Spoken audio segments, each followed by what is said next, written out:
Hey everybody, this is Darren Van Dam and you are watching Flick Connection, the show that helps you get more out of movies. And today I want to tell you about the absolute best horror movies you can currently catch on Netflix.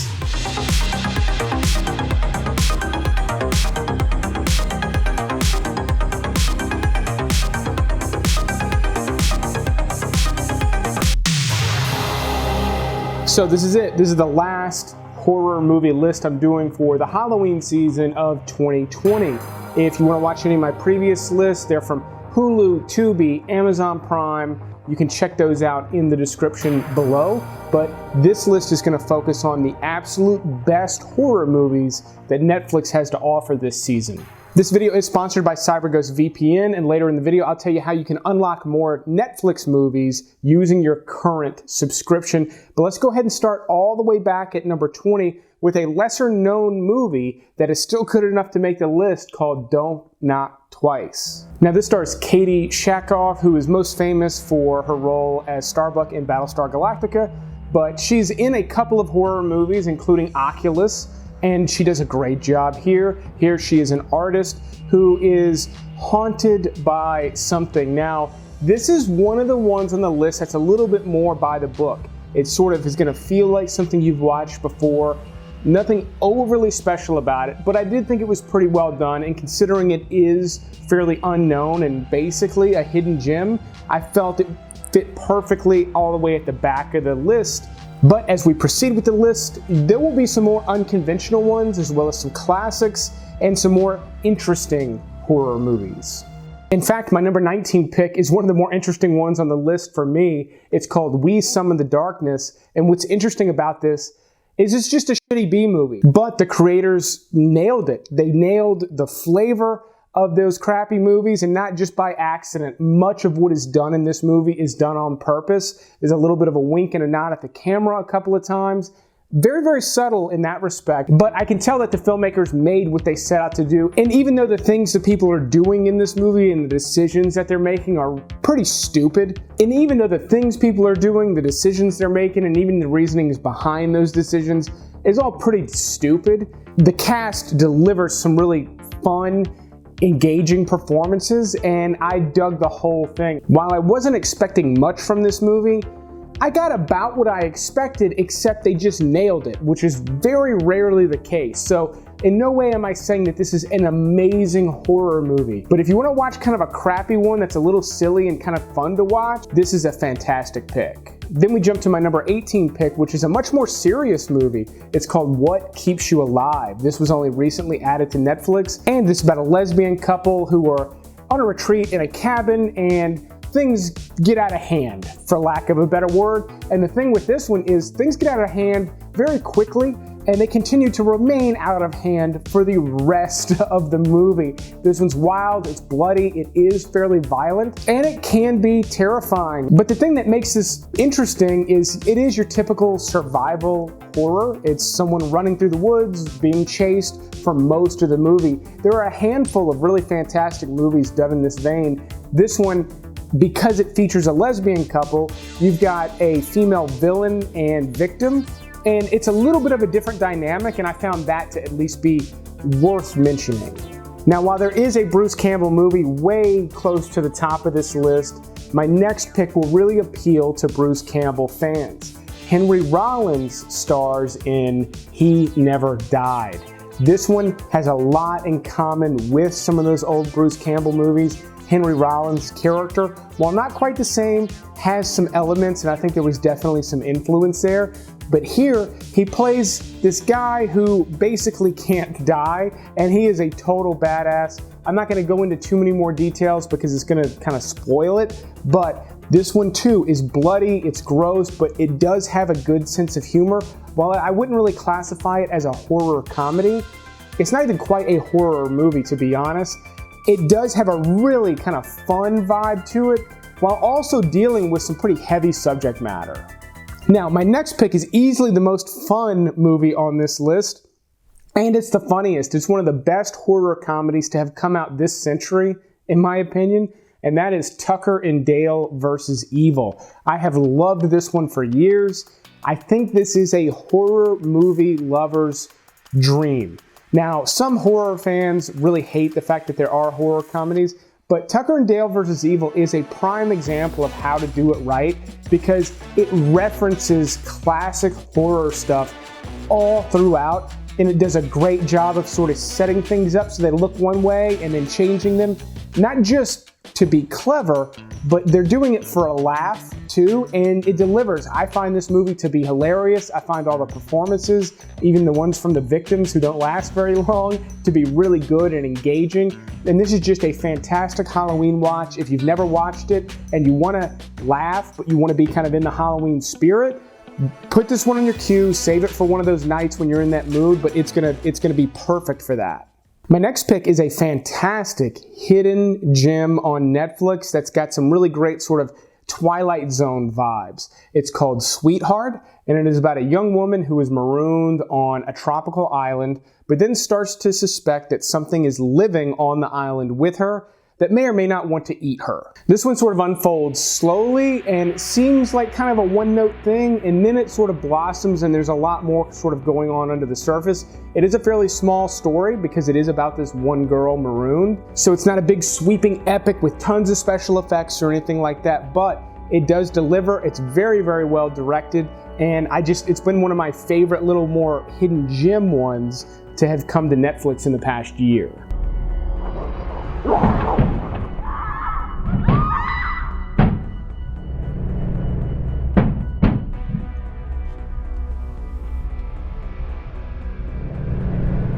So South Korea has been killing it in the zombie game and really, frankly, the monster movie game for about a decade now.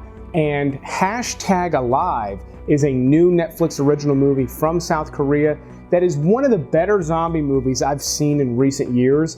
That genre is pretty well worn. There's not a lot of people doing anything new and interesting in it. And #Alive, for 80% of the movie, felt new and fresh, especially from the get-go. This is one that gets started within 2 or 3 minutes, and I loved it for that. And then it's just an interesting story. So much like Sweetheart, you've got a guy who's marooned, but he's inside of his apartment building, and the entire area is overrun with zombies. So it's a little bit of a castaway situation here as well. Ultimately, this movie did sort of fall back onto some things that I've seen a bunch of times in zombie movies, and I was kind of disappointed by that, but the overall experience I thought was great, especially for a Netflix original. Now, my number 13 pick goes to one of the creepiest, if not the creepiest movie currently on Netflix right now. And no, it's not Creep and Creep 2, although it could have been, but I've mentioned those movies way too much on this channel. This one goes to The Blackcoat's Daughter. This is about a young girl who's left at a boarding school during Christmas break. No one comes to pick her up, so she's alone, and bizarre things start to happen. There's also another story about another girl who's a hitchhiker, and they sort of end up maybe tying together. That's all I'll say about the story, but the mood with this one is extremely creepy. There are some pretty horrifying sequences in this one. You do have to be a little patient, but the performances are fantastic, and again, just the true creep factor on this one is just dialed up to 11. An underrated gem from 2001 that takes place in an abandoned asylum is Session 9.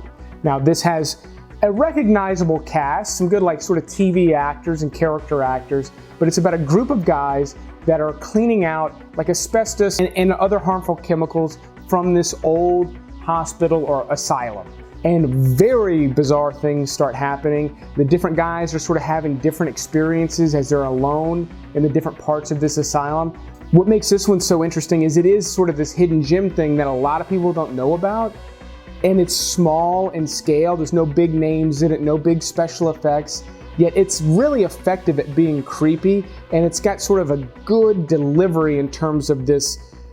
I don't want to say what's happening, but what's happening in terms of horror is really delivered pretty well as it builds up towards the climax. I thought they did a great job with this one. I hate to be so vague, but with some of these horror movies, I'm going to spoil it if I talk about it too much.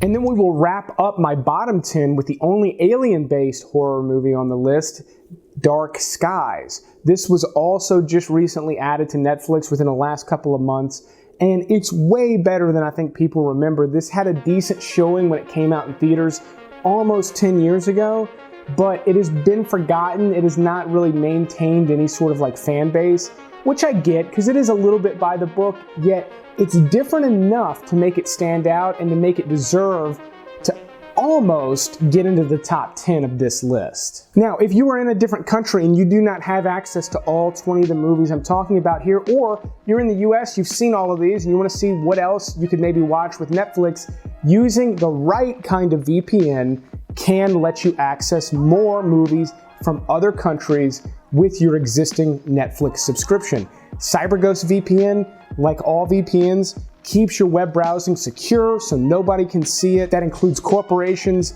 our government, other governments. But CyberGhost has specialized servers targeted to Netflix and other streaming platforms in a variety of countries.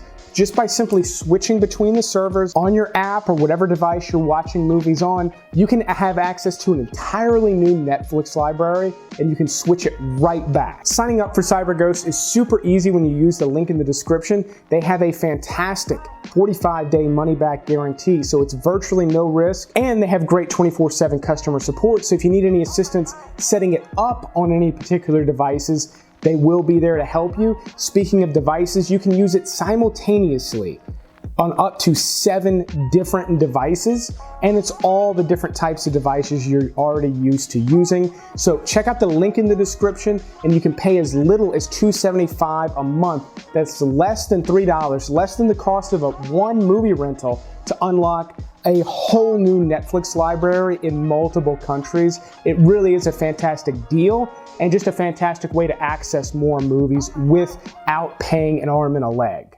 So The Devil's Rejects was just featured earlier in the week on my Hulu list. Again, there's a link to that video in the description.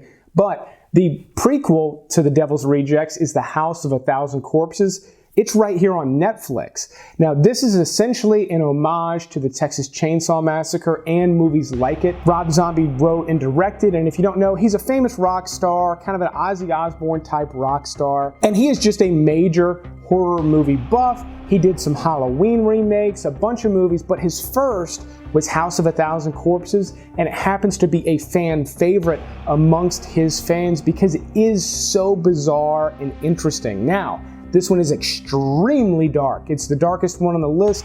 It's possibly the most terrifying one on the list, unless you just like don't get into it at all. But it's very, very strange and very, very off-putting. If that does not sound like you, steer far clear of this one.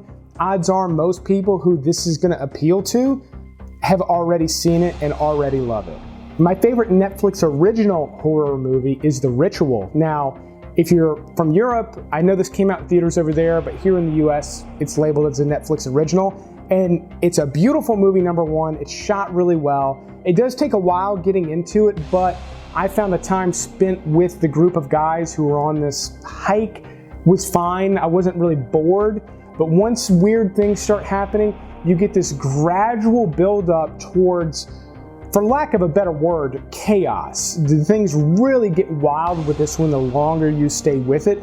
I don't want to give away any spoilers with this one as well, but this one is dark, but just a very effective, like kind of lost in the woods horror. Mainly because it did surprise me. I didn't expect it to do some of the things that it did, including some of the flashback and sort of the like fantasy type things that happen. Very odd, but very beautiful and interesting on camera at the same time. There's some things in this movie that I can't show you without spoiling it, but it really does sort of climax in what I thought was a very interesting way. One of the most underrated and underappreciated horror movies in recent memory is As Above, So Below. Because to me, it just seemed like it was another basic horror movie that they just put out for teenagers to go out on Friday night and play around on their phones in a movie theater. Like, that's what I thought it was. And it's way more interesting than your basic ass horror movie. This is about a group of people that are exploring the catacombs underneath Paris, and they begin to go deeper and deeper, and things just get more and more frightening. And what I loved about this one is that it did continue to progress. It's not just this sort of what was that? Like a ghost hunters type of a thing. They really start experiencing some really wild stuff the deeper they go into the catacombs, and they just keep managing to go deeper. There are some Indiana Jones moments in this one. All sorts of fantastic stuff. If you never watched this one, it is found footage, it's shaky cam stuff, but it delivers. I wasn't distracted by it with this one, and it didn't feel like a crutch for this movie either. It just seemed like the better way to tell this particular story. Now, my next pick is definitely more of a thriller, but it is just packed with horror elements, including some gory scenes. This is called Green Room, and it's about a punk rock band who do a show in like a barn out in the woods loaded with neo-Nazis. And then when they go back to the green room after the show to try to get their shit and get out of town, they witness something horrible and they are not allowed to leave the green room. This becomes sort of a trapped type of a horror movie. And where it does kind of just feel like a thriller, it doesn't get into anything supernatural or weird, but suddenly Patrick Stewart as the leader of the neo-Nazis shows up and things get really chilling and really violent and really pretty frightening, and it plays out very much like a horror movie. It's one of the better movies on this list, which is why I have it ranked so high. While it's not going to feel like a conventional horror movie, it's almost better because of the way that they approached it. Now, my next pick is from director Mike Flanagan, who is one of the best horror movie directors working today. He also did Oculus, which was on that Hulu list, and he did The Haunting of Hill House and The Haunting of Bly Manor and Dr. Sleep. Like, he's killing it in the horror game, but one of the smaller movies he did before he really broke big is called Hush. While he directs, he also co-writes a lot of those projects with his wife, who also plays in this movie as a deaf woman being hunted down by a killer. So this is a typical slasher movie setup, except the victim is deaf, which obviously means she cannot hear her attacker, but that makes for some very interesting scenes. So you don't have a movie too different from something like Halloween, except for the angle of the deafness, which did add to it. It created some new scenarios that I had not seen in a horror movie before. It puts the victim in an obviously more vulnerable place, and I loved it for that. Now, if you've been watching for a while, you know I typically give a couple of honorable mentions, but because it's Halloween and because I wanted to pack as much as possible into this video, here's a quick montage of 10 other movies I recommend you can currently catch on Netflix.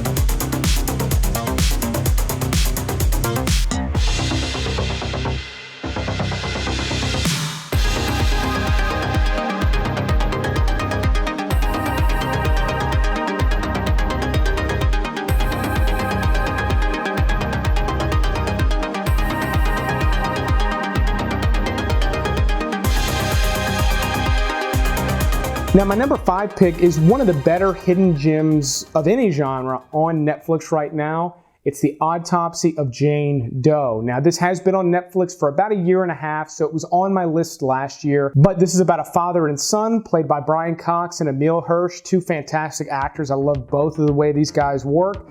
And they run a mortuary, and one night they have to process a corpse that is a Jane Doe. However, this unknown person has some very bizarre things that start to come to light during the autopsy, and then bizarre things start happening in this mortuary. It's very chilling, kind of a classic type horror movie setup, but still very, very effective. And for one that I know a lot of people still have not seen, it's a fantastic one to include in your queue this Halloween season. Now, I mentioned #Alive being one of the better, more recent zombie movies, but one that I like even more is called Ravenous. Now, this is in French language, it is from Canada, and it's about zombies, of course, but I love the way this one was put together. It's different people sort of trying to survive, they're sort of finding each other and banding together, and they keep having these run-ins with these pretty traditional type zombies. There's something a little odd that the zombies do behavior-wise that's very interesting visually for the movie that you will see at some point, but the structure of this one was really good. There's not a ton of dialogue, but I felt like I was identifying with and understanding the characters really well. And then the things that begin to happen to them as the climax builds, I was like, oh my God, what is going on? In terms of a movie and storytelling, it's just one of the better ones in the zombie genre, certainly in the last 10 years. My number 3 pick is the only horror movie to ever win Best Picture at the Academy Awards, and there have only been a few to ever been nominated, but The Silence of the Lambs is the only one that has ever won Best Picture, and for good reason. It's extremely well directed and acted, not just by Anthony Hopkins, but also Jodie Foster. And aside from the Hannibal Lecter performance here, which is outstanding and one of the most classic villains in movie history, up there with Darth Vader, it is just a very good movie. It's an investigation movie, and it's very well paced out, and it's very smartly structured in a way where you're sort of getting two things. You're getting Clarice's interactions with Hannibal Lecter, which are kind of their own thing, and then you're getting her tracking down Buffalo Bill, and then eventually the confrontation with Buffalo Bill. And everything meshes together so beautifully with this movie. This is one I can watch almost any time and discover new little things in it and be like, oh wow, they really put a lot of thought into that. So I love all the different sequences and how they play out in this one. It's absolutely chilling.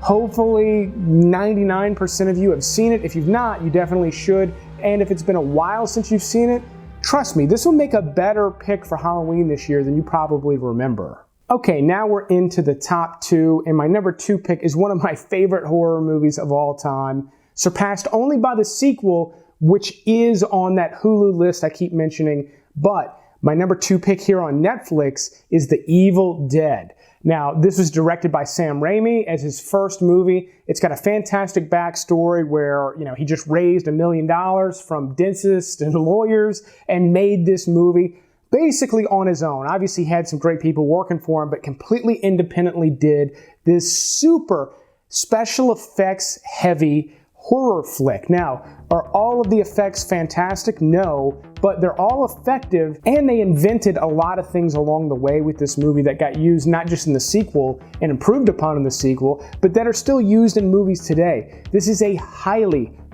influential horror movie, and an important one. If you consider yourself to be any kind of a horror movie buff, I promise you The Evil Dead is required viewing.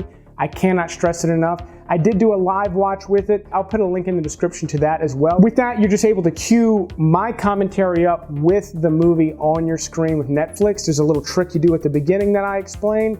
If you want to watch the movie with me retroactively, you can do it that way. And then my number 1 pick is the first horror movie that ever scared me as a kid, and it has become legendary for a bunch of reasons, and that is Poltergeist. Now, some people consider this to be a very scary movie, whereas other people don't even really consider it to be a horror movie because it's not full of jump scares and things that you would typically find in horror movies, including body counts and things like that. But it is incredible in terms of visual effects. It broke a lot of ground. And then just in terms of how epic it is for a horror movie. It's one of the best ones ever made in terms of being like a big sweeping spectacle of a horror movie.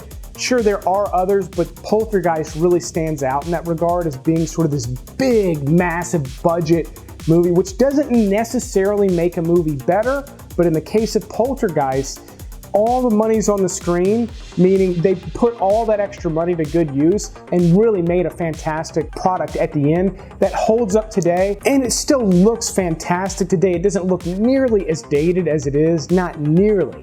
I love it. I'll be watching it for I don't know how many times I've seen it now this Halloween because it's on Netflix. I hope you watch some of these as well, but let me know which ones you do plan on watching in the comments section below. And also help me thank the Patreon supporters. They have been a great support system for the show. They are the reason I'm able to bring you videos like this one. If you're interested in becoming a Patreon supporter or a channel member, there are links to all of that in the description below, as well as all my other horror lists if you want to get some additional recommendations on some other platforms, but I will keep making these Netflix lists as long as you keep watching them.